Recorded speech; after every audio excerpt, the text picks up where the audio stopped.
आजकल मैंने मंत्रों की शक्तियाँ ख़त्म कर दी, क्योंकि मैं वो कहना चाहिए, मैं अपने आप को, वो धन का टाटा है तो मैं धर्म का टाटा हूँ। एक वो आता है ना टाटा कंपनी, टाटा कंपनी में प्लेन भी मिलता है और सुई भी मिलती है। ऐसा कहते लोग कि टाटा की सुई भी चलती है, सुई होती ना, और टाटा का है ना, टाटा वो बनना चाहता है जो ये कहता है कि मेरी कंपनी में हर चीज़ बनती है, छोटे से छोटी और बड़ी से बड़ी। तो मैंने कहा, सोचा, मैंने कहा एक धन का व्यक्ति सब कुछ अपनी कंपनी में बना सकता है, तो मैं धर्म का टाटा क्यों नहीं बन सकता? क्यों नहीं बन सकता धर्म का टाटा? अरे भाई, धर्म का टाटा बिरला है तो धर्म का भी तो हो सकता हो। मैं भी करके दिखाऊंगा कि इस कंपनी में हर माल मिलता है, हर माल मिलता है, जो तुम चाहोगे, जो तुम पूछोगे, जी है। तुम तो सोच के महाराज के पास कहाँ से होगा, है, बोलो क्या चाहिए, क्या चाहिए? हर माल मैं प्रोडक्ट करता रहता हूँ। मैंने मंत्रों को खूब खोजा, खूब बनाए, खूब पढ़े, खूब जपे, खूब ध्यान किया, वर्षों तक। जब से आचार्य श्री ने ज्ञानानंद पढ़ाया, सबसे मैं बहुत बड़ा मैकेनिक इंजीनियर बन गया। बीजाक्षरों को खूब मंत्र बनाए, खूब जितना करना था सब किया, करते ही रहता था। शौक है मेरा, स्वभाव नहीं। स्वभाव तो अब आ रहा है, करना है। लिखा है शास्त्र में, करो, प्रैक्टिकल करो। लिखा है शास्त्रों में कि ये ध्यान करो, करो। लिखा है ऐसा कि गर्मी में लोग धूप में बैठते 48 टेम्परेचर में, बैठो, हो गया, ये भी हो गया, वो ये भी हो गया, क्योंकि गुरुजी तो बैठने नहीं देंगे। तो एक बार गर्मी का समय था, बिना नाम बिना स्थान के बता रहा हूँ, बस यही बात आई। प्रतिमानों की कथा पढ़ रहा था कि मुनिराज गर्मी के दिनों में शिला के ऊपर बैठते हैं, तपती शिला के ऊपर। तो बस वो तो अपन को भी आ गया कि तपती शिला पे आनंद आता है। पता नहीं कैसे आनंद आता हो, तपती शिला में तो कष्ट होता है। पर एक विश्वास था, जिनवाणी झूठी नहीं हो सकती। मन कह रहा पागल हो गया क्या? धूप में, दोपहरिया में, गर्मी के दिनों में, जेठ माह में कोई आनंद आता है क्या? लेकिन जिनवाणी का विश्वास कहता है, जिनवाणी कभी झूठी। बस इस विश्वास के कारण बस जेठ का महीना छत पे बैठने की सामायिक करने का मन बना लिया।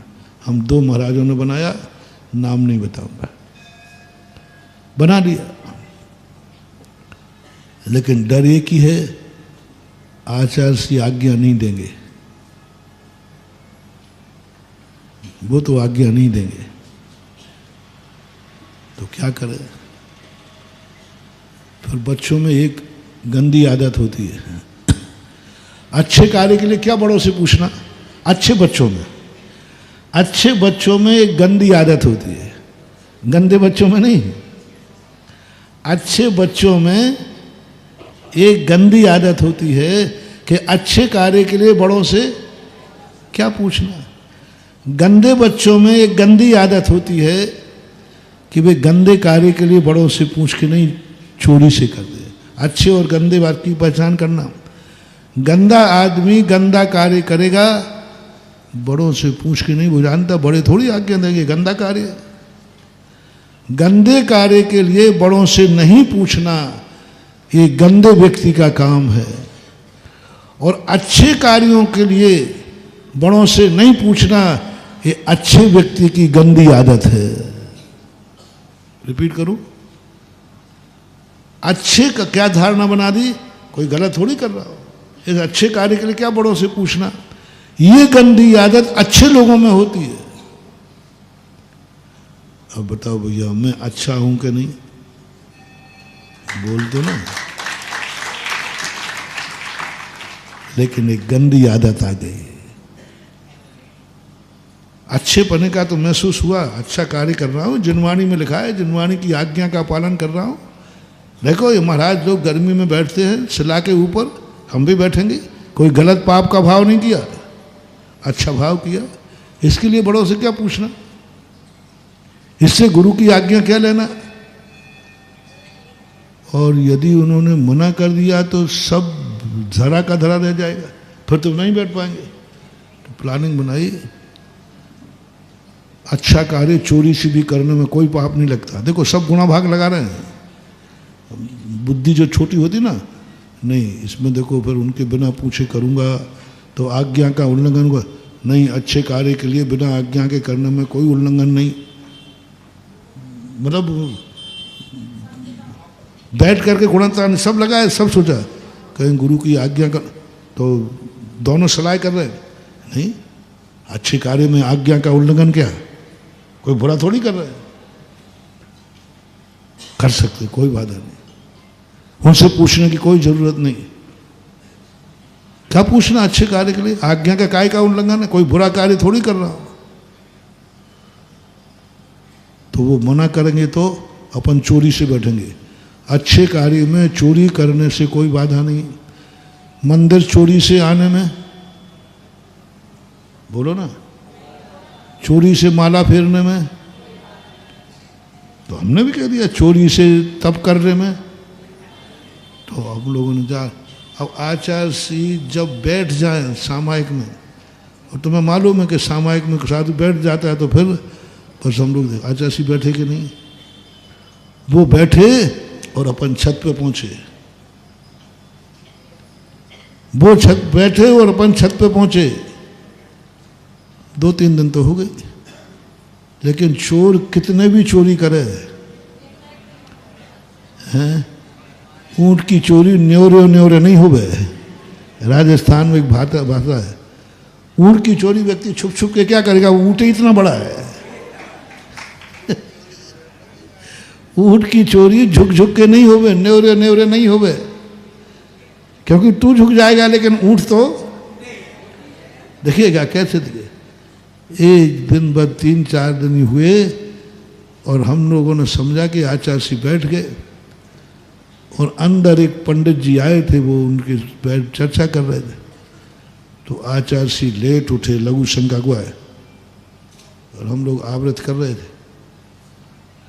ये क्या हो रहा है, ये क्या हो रहा है, अब क्या हो रहा है, क्या बोलो, ये ऐसे ऐसे घूम क्यों रहे हो पीछे, क्या हो रहा है, कुछ नहीं, कुछ तो हो रहा है। इधर क्या कर दे, यहाँ बैठ रहे थे सामायिक में। हाँ, किससे पूछ के, आत्मा से पूछ के।